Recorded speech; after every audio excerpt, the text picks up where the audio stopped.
എന്റെ പ്രിയമുള്ള സുഹൃത്തുക്കളെ, ഞാനും ഷാജഹാനൊക്കെ ആയിട്ടുള്ള പ്രശ്നം നിങ്ങൾക്ക് അറിയായിരിക്കും. ഞാനാണ് പ്രശ്നം തുടക്കമിട്ടെങ്കിലും നമ്മൾ ഷാജഹാനൊക്കെ ആയിട്ടുള്ള പ്രശ്നമാണെങ്കിൽ ഇതിന്റെ ഇടയ്ക്ക് മൂക്കൂത്തി വന്ന് എന്നെ ചീത്ത വിളിക്കുകയും മൂക്കൂത്തി ഞാൻ തിരിച്ച് റിയാക്ട് ചെയ്തപ്പോൾ മൂക്കൂത്തി പിന്നെ എന്നെ തള്ളക്കി വിളിക്കുകയും ഞാൻ തിരിച്ച് ഡബിളായിട്ട് തള്ളക്കി വിളിക്കുകയും അങ്ങനെ അത് വലിയ വിഷയമായി. ഞാൻ പിന്നെ അത് റീലായിട്ട് പോസ്റ്റ് ചെയ്ത് ഭയങ്കര വ്യൂസ് ഒക്കെ കയറി. ഇതിനൊക്കെ എന്തുകൊണ്ട് എന്നെ ഷാജഹാനൊക്കെ എന്നെ വിളിച്ചിരിക്കുകയാണ്. അപ്പൊ ആദ്യം നമുക്ക് അതിന്റെ വോയിസ് റെക്കോർഡ് ഒന്ന് കാണാം. എന്ത് വേണേലും റെക്കോർഡ് ചെയ്ത് എന്റെ ഫോണിലേക്ക് വിളിക്കണ്ട. ഞാൻ നിന്റെ അടുത്തേക്ക് വരുന്നുണ്ട്.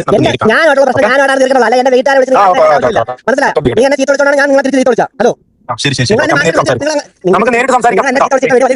ഞാൻ എന്നെ നല്ല സപ്പോർട്ട് ചെയ്ത് നല്ല റീച്ച് കയറി അതിനെ കേന്ദ്ര അടിച്ച് കുറെ ആൾക്കാർ കണ്ട് നാണം കെട്ട് മനസ്സിലായി. നിങ്ങളെ വീഡിയോസിനെ റീച്ച് കയറിയില്ല. അപ്പം നിങ്ങൾ കേന്ദ്ര അടിച്ചത് എനിക്ക് എന്റെ വീഡിയോസ് മൂക്കൂത്തി നിന്റെ റീച്ച് നിന്റെ വ്യൂസ് നല്ല മോനോട് പ്രശ്നം അല്ല. റീച്ച് വ്യൂസിനോട് വിഷയമുള്ള കേസല്ല മോനെ. എന്റെ തള്ളക്ക് എന്തിനാണ് റീച്ച് സ്വന്തം തള്ളക്ക് വിളിച്ചിട്ടാണോ റീച്ച് ഉണ്ടാക്കുന്നത്? അല്ല, എന്റെ നിനക്കതാണ് പണി. തള്ളക്ക് വിളിച്ചിട്ടാണ് റീച്ച് ഉണ്ടാക്കുന്നത്. സോഷ്യൽ പ്ലാറ്റ്ഫോമിൽ വന്നിട്ട് തള്ളക്ക് വിളിച്ചു ഈ റെക്കോർഡ് മൊത്തം ഇട്ടിട്ട് നിന്നെ കയ്യെ കെട്ടിട്ട് പൊട്ടിച്ചിട്ടുള്ള വീഡിയോ ഞാൻ കണ്ടോ? എന്നെ കൈ നിന്നെ രണ്ടെണ്ണം പൊട്ടിക്കും.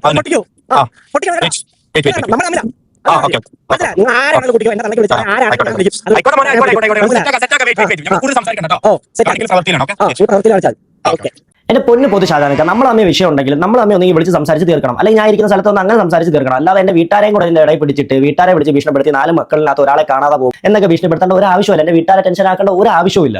നമ്മൾ അമ്മ പ്രശ്നം ഉണ്ടെങ്കിൽ നമ്മൾ അമ്മ അത് പറഞ്ഞു തീർക്കണം. പിന്നെ ഷാജഹാനക്കാരത്ത് ഞാൻ ഒരു കാര്യം ചോദിച്ചു, എന്റെ കോൺടാക്ട് എങ്ങനെ കിട്ടിയെന്ന്. അപ്പോൾ ഷാജഹാനൊക്കെ പറഞ്ഞു, ഞാൻ ഫോളോ ചെയ്തിരിക്കുന്ന ഒരാളിൽ നിന്ന് അവർക്ക് 10,000 രൂപ കൊടുത്ത് അവരിൽ നിന്നാണ് ഈ ഒരു എന്റെ കോൺടാക്റ്റും കാര്യങ്ങളൊക്കെ ഞാൻ ഒപ്പിച്ചത്. 10,000 രൂപയ്ക്ക് എന്റെ ഒരു കൂട്ടുകാരൻ ഷാജഹാനക്കാർക്ക് ഒറ്റി കൊടുത്തെന്നാണ് പറഞ്ഞത്. അത് ഒറ്റി കൊടുക്കട്ടെ, അവനെ ഞാൻ അത് പൊക്കിക്കോളാം. അങ്ങനെ ഒരാൾ ഒറ്റി തന്നിട്ടുണ്ടെങ്കിൽ ഉറപ്പായിട്ട് അത് ഞാൻ പൊക്കിയിരിക്കും. കൂടെ നടക്കുന്നവനാണെങ്കിൽ പക്ഷേ അവർക്ക് വേറെ ആരെങ്കിലും പൈസ കൊടുത്താൽ ചിലപ്പോൾ പുറകിൽ നിന്ന് കുത്തിയാൽ പോലും അറിയത്തില്ല. നമുക്ക് കുറച്ചും കാലം കൂടെ ജീവിക്കാനുള്ള ആഗ്രഹമുണ്ട്, അതുകൊണ്ടാണ്. പിന്നെ ഈ 10,000 രൂപ കൊടുത്ത കാര്യത്തിൽ എനിക്ക് പറയാനുള്ള കാര്യം എന്ന് പറഞ്ഞാൽ, ഈ 10,000 രൂപ എനിക്ക് തന്നായിരുന്നെങ്കിൽ ഞാൻ അത് ഏതെങ്കിലും ഒരു പാവപ്പെട്ടവന് കൊടുത്തേനെ. എന്നിട്ട് എന്റെ ഡീറ്റെയിൽസ് ഞാൻ തന്നെ പറഞ്ഞു തന്നേനെ. അത് 100% ഉറപ്പാണ്.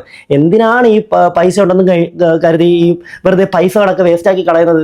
ഏതെങ്കിലും പാവപ്പെട്ടവർക്ക് കൊടുത്തൂടെ? ഈ കൊച്ചു കേരളത്തിൽ എത്ര പാവപ്പെട്ടവരുണ്ടെന്നറിയോ? ആ 10,000 രൂപ എനിക്ക് തന്നായിരുന്നെങ്കിൽ ഞാൻ ഡീറ്റെയിൽസ് തന്നിട്ട് ഉറപ്പായിട്ടും ആ 10,000 രൂപ വേറെ ഏതെങ്കിലും പാവപ്പെട്ടവർക്ക് ഞാൻ കൊടുത്തേനെ. അതൊരു വീഡിയോ ആക്കി കഴിട്ടേനെ. അപ്പൊ ബ്രോയ്ക്ക് കാണാനും പറ്റിയേനെ. ഷാജഹാനക്കാരുടെ കേസ് ഇവിടം വെച്ച് ഞാൻ കളയാണ്. നമ്മളമ്മേ ഒരു പ്രശ്നമില്ല, നിങ്ങൾ ഇനി പ്രശ്നത്തിന് വരുത്തേ ഇല്ല എന്ന് ഞാൻ വിചാരിക്കുന്നു. പിന്നെ ഞാൻ മാപ്പൊന്നും പറയത്തില്ല. കാര്യം ഞാൻ സ്നേഹിക്കുന്ന എന്റെ മാതാവിനെ വിളിച്ചോണ്ടാണ് ഞാൻ തിരിച്ച് നിങ്ങൾ സ്നേഹിക്കുന്ന നിങ്ങളുടെ മാതാവിനെ ഞാൻ വിളിച്ചത്. അതുകൊണ്ടാണ് എന്റെ മാതാവിനെ ആര് വിളിച്ചാലും ഞാൻ 100% ഉറപ്പായിട്ട് അതിന് ഡബിളായിട്ട് ഞാൻ തിരിച്ച് വിളിക്കാതെ ആരാണെങ്കിലും ശരി.